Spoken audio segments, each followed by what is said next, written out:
expatiated upon by the Martinican intellectual Frantz Fanon in his well widely documented work, The Wretched of the Earth. And this opportunity that we have today, in my judgment, sir, and I want to start by signaling my respect and my profound appreciation to the Prime Minister of Barbados for ensuring that this was located early on the order paper of this House, because it is a very important discussion, and in my judgment, it relates to some fundamental issues, sir, not just about the level and type of justice that is meted out to persons of African descent, not only in America but around the world. And in that regard, the leader of the opposition is entirely correct when he asks us and invites us to focus on Barbados. But it also must speak, sir, to the issues of the equitable treatment of black people and their equitable access to resources, the equitable access, sir, to opportunity, sir, and to the distribution of resources, not only in the United States of America, but here in Barbados as well. What has not been said in this debate, and what I think needs to be said, is why it is relevant for us in Barbados. And, sir, it is important for us to accept and to understand that this country was once the colony. This country was once the colony that allowed the British, or in which the British were able to perfect the system of plantation slavery. And not only to perfect the system of plantation slavery as a model, but to export that model from Barbados, sir, to the southern United States of America, specifically to the Carolinas. And that allowed, sir, for people who were perhaps among the most elite of the plantocracy in the Caribbean, certainly the most elite of the plantocracy in Barbados, and not only among the most elite of the plantocracy, but the most barbaric of the plantocracy, the most pugnacious and rapacious of the plantocracy, sir, to be granted titles, royal charters, titles of Lord Proprietor. They went on, in some instances, to become the second and third governor of the Carolinas. People, sir, like John Yeaman, who once ran that which we now know as St. Nicholas Abbey, and Colleton from the famous Colleton Great House in St. Peter, sir, and others. And, Mr. Speaker, the importance of that ability for this colony to colonize another colony. And in fact, it is the only time it happened in history that a colony colonized another colony. Was the transfer, sir, of a system, a pyramidic structure of oppression and exploitation based on race, sir. And the importance of the transfer is seen in the fact that the first slave laws written in the United States of America were enacted in Boston, Massachusetts, sir, in 1641. But it was 20 years later that the Barbadian plantocracy were able to settle the Carolinas and transfer the system of plantation slavery and all that went with it in 1663 and beyond. Now, Mr. Speaker, sir, there is something, therefore, that connects us in Barbados to that which is the social and psychological and the cultural reality of the United States of America. Our journeys, sir, have been exceptionally similar. And the social psychological structure of supremacy based on race and elitism and indeed class in the aftermath of the slavery experience, sir, is all part and parcel of the same puzzle. And therefore, sir, while on humanitarian grounds, we can obviously understand that there is a deep concern about that which has happened to George Floyd and others before him.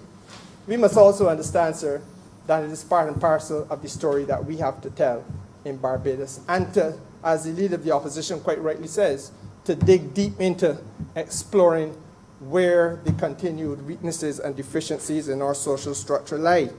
Now, Mr. Speaker, sir, as I said, it is not only George Floyd. 12 days after him, it was another unarmed black man in a car park in the Wendy's, shot in the back by another white policeman. And 2 days ago, a Father's Day greeting was a noose for America's only black race car driver in his garage stall at the famous Talladega Speedway in Alabama, deep south. The thinking remains the same, Mr. Speaker, sir, and it is not a question of the atrocities being new or the atrocities being more frequent. The atrocities are captured by modern technology, and they are therefore something that is there for the whole world to see, and perhaps for those who are more conscious to become horrified about now. But the point of departure for us must be, sir, to understand that these things all bear witness to the message that was immortalized by Billie Holiday in 1939 when she wrote that which became the Time magazine Song of the Century, Strange Fruit Hanging from Southern Trees. And the younger members of this chamber who find a lot of time to go to Machel Montano, but will not learn about those things at a Montano concert, need to know, sir, that southern trees bear strange fruit, that blood is to be found on the leaves and blood on the root, black bodies swinging in the breeze, strange fruit hanging from poplar trees. That, sir, was the song that expressed the tortured social reality of the 1930s in the United States of America. But, Mr. Speaker, sir, it also gave birth to social investigation, which was being done by intellectuals like W.E.B. Du Bois, who, like the two speakers who spoke before me, sir, were prepared to approach this matter from a position of studied and steady conservative schools of analysis. And there's nothing wrong with that, because quite frankly, that is where Dr. King was located. But the reality is, Mr. Speaker, that even as W.E. Du Bois was to witness the lynching of a man called Sam Hose, and he sought to intellectualize this, and he wrote a letter that was to be published in the newspaper, and he making his way to the newspaper, Mr. Speaker, to drop off his letter, to intellectualize that which horrified him, and he felt he could reason with the American society, the white supremacists of the South. He passed a shop where he saw Sam Hose's hand for sale. The charred hand, the charred knuckles of the black man that had just been cut down from a tree, where his body was burnt and then dismembered, and his limbs were now being offered for sale. And it was at that juncture, sir, that W.E.B. Du Bois came to understand that there was a social and psychological reality buried deep in the American system, buried deep in American culture and society, very similar to the vein of that which has been buried deep in Barbadian society, that says that there's a dispensability, an unessential nature to black people and the way in which they are treated. And Mr. Speaker, sir, it is important to understand that Du Bois then made an observation that I think continues to haunt all of us to this day, that we as a black race are confronted with a double consciousness. On one hand, we are invited to accept the democracy in which we live. And we reach out for this ideal, we grasp it with both hands. Our people, and we all here are here as a part of that process, where people go every time an election is called and they vote in hope and in anticipation. And then the other side of that consciousness, Mr. Speaker, sir, is that they are greeted very often with disappointment and disillusionment and they are visited with a denial of opportunity and a denial of equitable distribution of resources and a denial of those things which can empower them as a people, sir.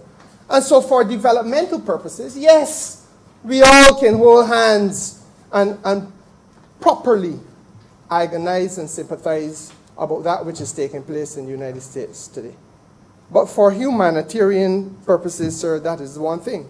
But for developmental purposes, we have, sir, also to look at the lives in Barbados and to be sure that they are treated as though they fundamentally matter. And that is the point to which the leader of the opposition spoke, and I must confess, sir, that I agree with him wholeheartedly on that matter. It was a week ago to the day, sir, that I stood here in this house and I made the observation that there are certain people who invest in this country who have benefited from large concessions, sir, and that the way they have responded to labor, the way they respond to the people who sent me here, Mr. Speaker, and who sent you where you sit, is that they visit on them a 3-month contract, so that their relationship to employment is one of 3 months. And the question for those people, sir, is how do they eke out an existence? How do you go to the bank and negotiate a loan on the basis of the fact that you're working for 3 months? How, Mr. Speaker, sir, are you able to fix the house in which you live, to get the financing on the basis of that evidence that you're there for 3 months, Mr. Speaker, sir? It was in this house, not this physical location, but this parliament, a year ago, that I spoke, and I speak this way, Mr. Speaker, sir, because I begin with regard to the ministry that I am given the privilege and opportunity to lead. A year ago, I came to this parliament and explained the fact that in the Bridgetown port, there was a company that would have had the benefit of 85% of the business passing through that port in terms of human traffic, cruise, visitors to this island. 85%.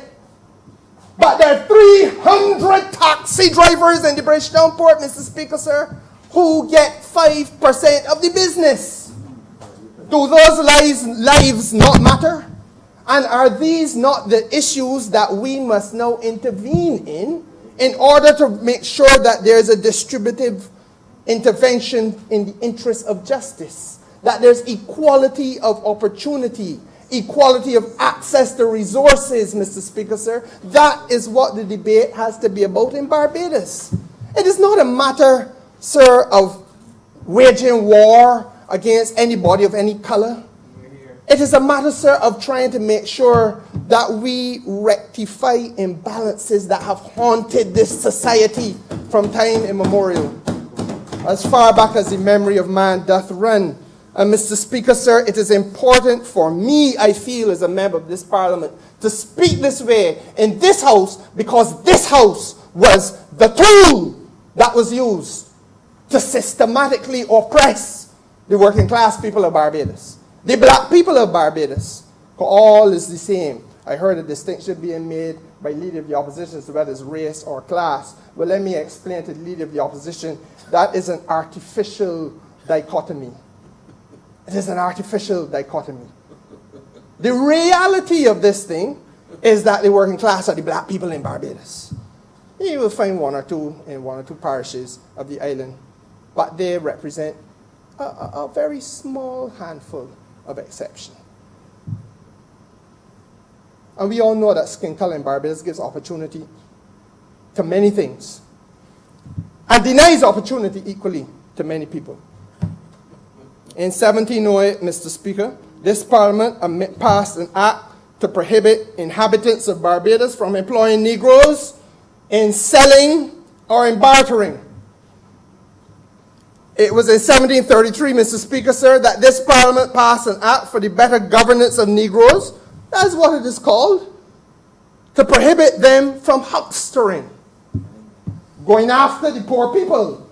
The knee is on the throat of the poor people. Not satisfied, in 1749, this Parliament was used as a tool to pass an act to prevent Negroes from assembling in huckster shops. The working class. There were no white hucksters. None, Mr. Speaker, sir. 1774, this Parliament passed an act to prohibit Negroes from carrying goods and wares and merchandise, and to prohibit them from selling house to house around the island. Mr. Speaker, sir, the knee was placed in the neck of the working class people of Barbados, black people in Barbados, who were trying to eke out an economic existence. But Parliament was the tool used to stop them. And it goes on and on, Mr. Speaker, sir. 1811, all black vendors to be removed from Robert Street, Swan Street, Broad Street, and prohibited from vending in any form in those locations. This Parliament. And if it sounds familiar to you, Mr. Speaker, sir, it is because in your lifetime and mine, we have seen it, where the authorities use the same streets, the same exact locations in Bridgetown to hound working class people into submission, because there is a structure buried deep in the vein of this society that believes that their